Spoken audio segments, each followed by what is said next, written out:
Olá, seja bem-vindo ao Mente Aberta. Muito obrigado pela sua participação e agradeço mais uma vez.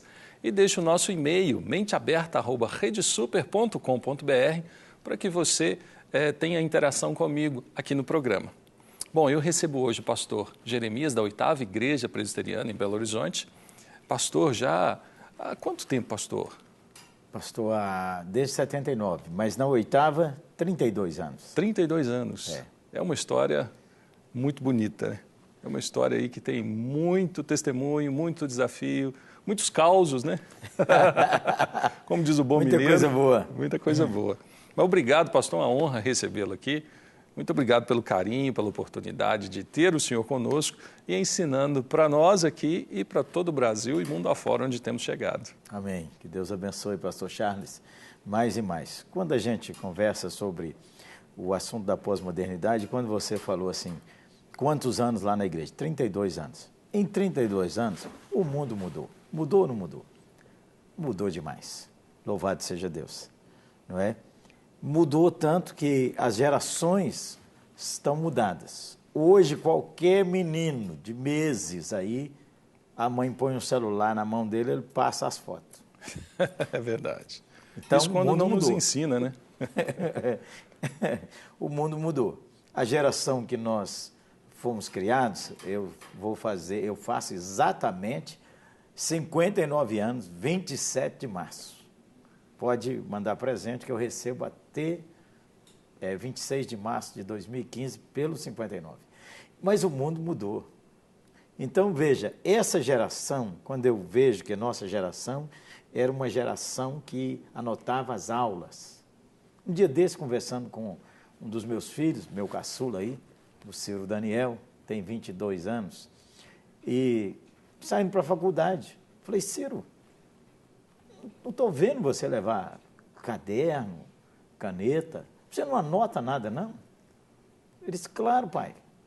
Aí tirou o celular do bolso, aqui, pai. Está tudo aqui. O professor está desenvolvendo um raciocínio, se eu for anotar tudo aquilo, eu perco. Quando ele termina, eu tiro uma foto. Está tudo aqui, chego aqui no computador, baixa a foto. Quando eu quero acompanhar o raciocínio, eu vou tirando sequenciadamente. O mundo mudou. E nós temos que perceber que o mundo mudou. Tem coisas, tem boas mudanças, tem ótimas mudanças no mundo, mudanças negativas, mas muitas vezes, no ambiente da instituição chamada igreja, as coisas para mudar demoram demais. Não mudar a teologia. Como você disse, nós temos uma tradição, substância, que é a Bíblia é a palavra de Deus. Única regra de fé e prática para o cristão. Isso não vai mudar, gente boa. Isso é o fundamento nosso. Agora, o jeito de fazer as coisas tem que mudar, senão nós perdemos as novas gerações. E mudou, né, pastor? Fisicamente mudou. Nós temos bateria, guitarra, tem dança, tem... Dentro do próprio serviço de culto, nós já temos muitas mudanças. E nenhuma delas, vamos falar assim, feriu a integridade, a honra do Senhor Jesus. A beleza da igreja de Cristo que se reúne ali. Então, quando nós olhamos a igreja, nós vemos várias expressões da fé. Por exemplo, para colocar uma bateria em determinadas igrejas, não é um problema sério. Para colocar um instrumento de sopro, por exemplo, uma vez um santo varão falou comigo que o saxofone é um instrumento sensual. Sensual? Falou, mas eu não sei explicar. Não é? Nem então, eu entendi. Aí, essas mudanças, nem tudo é para todos. Mas a gente não perceber que a geração nossa hoje, por exemplo, é uma geração visual, uma geração musical, é uma geração voltada também para o lúdico. Se nós não percebermos isso, nós não fazemos nossa mensagem chegar nas novas gerações. Outra coisa que mudou, veja você, as instituições, elas perderam a credibilidade. É um tempo em que as instituições elas estão sendo detonadas pela mentalidade. O que é isso? Não tem mais fidelidade a uma igreja. O sujeito é assembleano aqui. Mudou para cá, a igreja que parece com a dele é batista, ele vai para Batista. Ele é presbiteriano aqui. A igreja que parece com a dele aqui é a comunidade, ele vai para a comunidade. Então, esse é um paradigma novo. Existe uma fidelidade. E fidelidade é batista, é presbiteriano, assembleano é assembleano. Então, essa é uma mudança. Outra coisa que mudou, as novas igrejas, especialmente as igrejas que estão mais presentes na mídia, com grandes programas, não é? Então, o que acontece? Todo mundo acha que ser crente é só aquilo. E agora? Como é que nós vamos fazer? Nós vamos dizer que nós não somos igual àqueles outros? Quem são os outros? Na cabeça do incrédulo, os outros é nós tudo. Um dia desses eu fui perguntar a alguém num bairro de Belo Horizonte, intencionalmente, eu quero ver uma igreja presbiteriana. Aí entrei numa mercearia, num supermercado pequeno, disse, ô menina, me informe aqui onde é uma igreja presbiteriana. Falou, aqui mesmo, descendo aqui à esquerda. Era uma igreja universal. Então, quer dizer, por quê? O paradigma é quem está na televisão, quem está muitas horas na televisão. Não é? Aí eu perguntei assim, olha, num outro bairro, eu queria ir numa igreja presbiteriana. Ah, eu sei como é, daquele pastor do chapelão. Então, quer dizer, essas coisas todas é uma coisa nova. É uma coisa nova que está aí. Na Bíblia, Jesus manda a gente firmar na palavra de Deus, porque a palavra de Deus permanece para sempre. Mas o jeito de fazer as coisas precisa mudar, meus irmãos. Precisa mudar.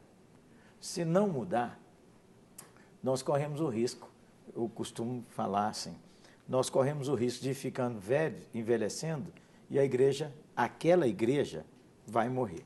A igreja de Jesus não vai morrer. Eu estava, pastor Charles, conversando sobre essa necessidade de mudar certas metodologias numa conferência de líderes em Florianópolis.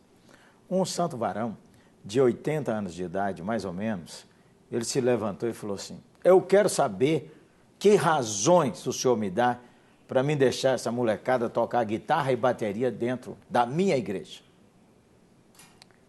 E a Bíblia diz que a gente deve responder aos mais velhos como pais, com todo o respeito.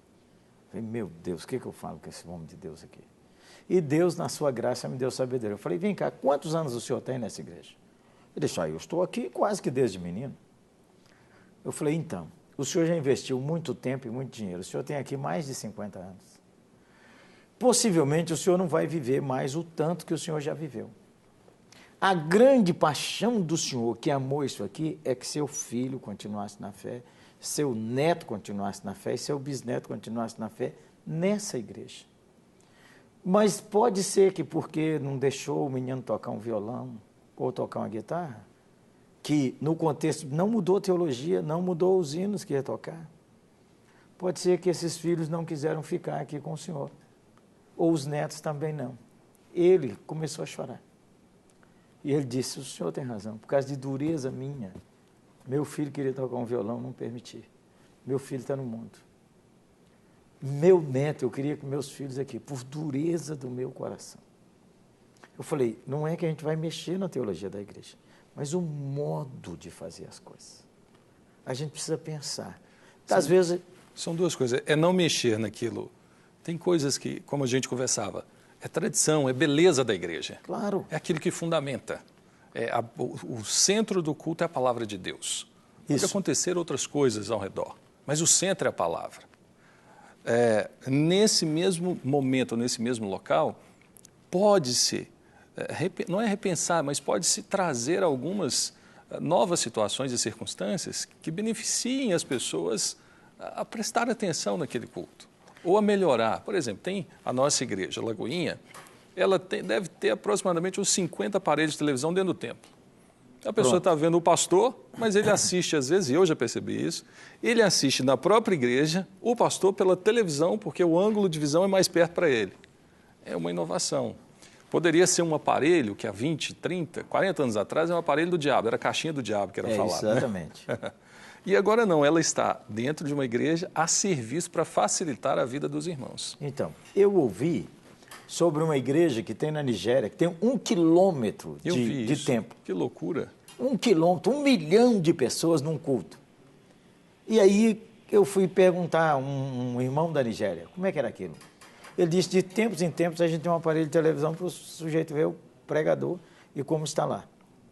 Mas aqui não é um culto de toda semana, só para fechar o parênteses aqui, é que é com uma denominação que de vez em quando reúne todo mundo naquele santuário. Então, é interessante, olha um novo paradigma.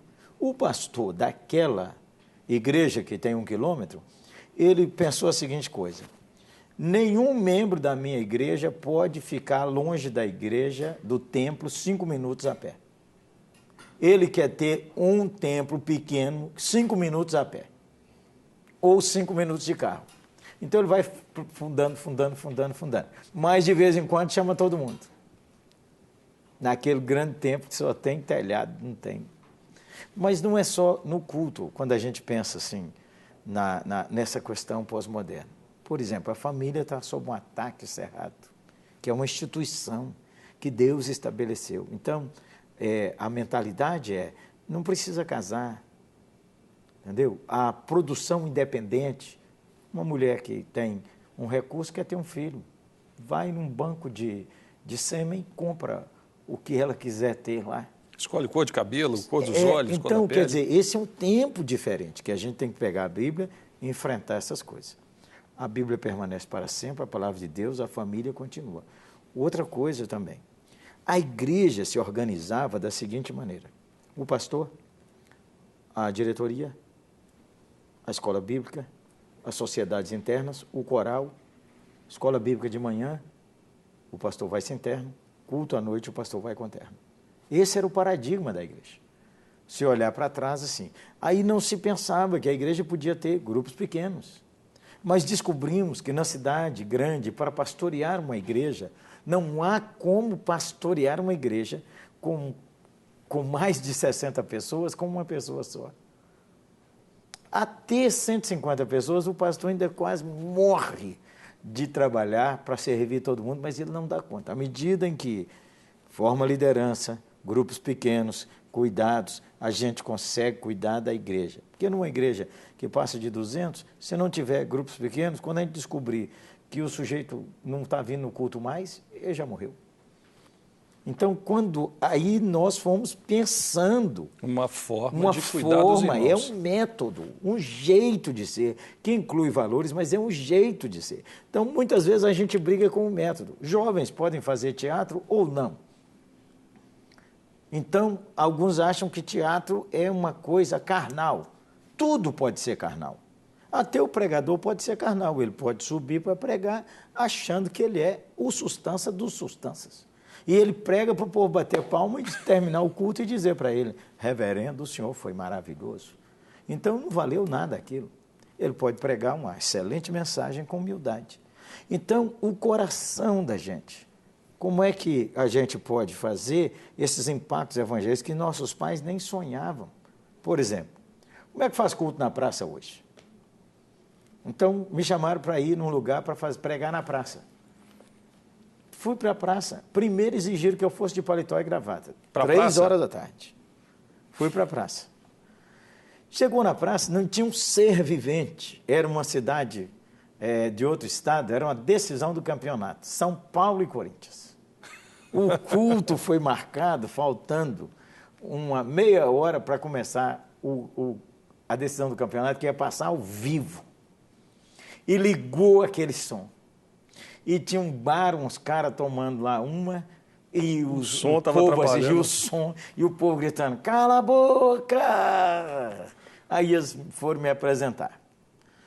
Aqui está o reverendo Jeremias, leu o meu currículo lá. Para o cara incrédulo, ele não tem nada a ver comigo.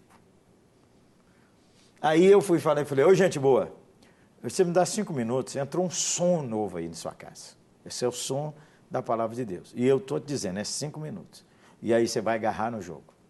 Pois Deus, na sua graça, um sujeito estava ouvindo, ele foi com a família no culto naquela noite. Encontrou o Nosso Senhor. Mas eu falei: irmãos, hora de fazer culto na praça é 10 horas da noite, quando o povo está nos barzinhos. E o povo está ali, a gente tem que fazer com arte, porque 3 horas da tarde não tem ninguém em praça mais não. Então é um novo tempo. Um novo tempo, um novo formato. Novo formato.